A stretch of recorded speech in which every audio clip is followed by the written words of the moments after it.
Economic and freight data suggests temporary slowdown in the U.S. economy. The month of May brought a series of weaker than expected U.S. data relating to the job market, home prices, and the overall economic growth rate. The manufacturing sector also reported a surprisingly large decline for May. The Institute of Supply Management reported PMI declining almost 7% in May from April, which was the lowest reported in the past 12 months. Slower growth in new orders and production were the primary contributors to the lower PMI reading.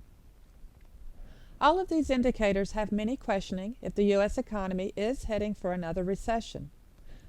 Reports from the 12 Federal Reserve districts indicate that economic activity was mixed among the districts.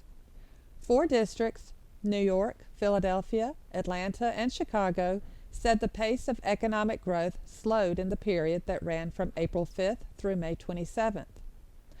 Freight data indicates that there has indeed been a recent slowdown.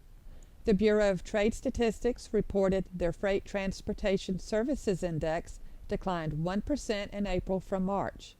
For the first 4 months of 2011, freight shipments are up only 0.6% over 2010. The American Trucking Association reported a 0.7% decline in their truck tonnage index for April after gaining 1.9% in March.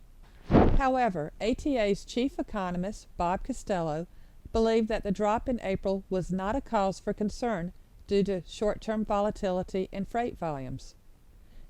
Even though intermodal remains impressive, railroads also reported a slight decline in carloads for the month of May.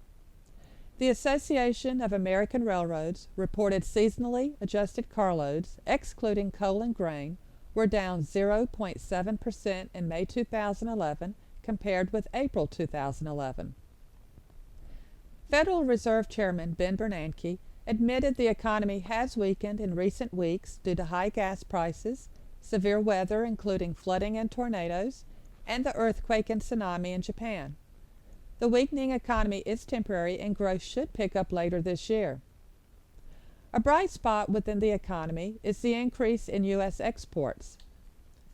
April exports increased $2.2 billion over March, thanks to exports in industrial supplies, capital, and consumer goods.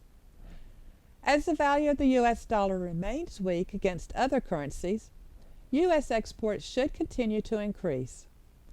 Another potential positive for the economy is that inventories contracted in May from April by almost 5%, as noted in ISM's recent manufacturing survey.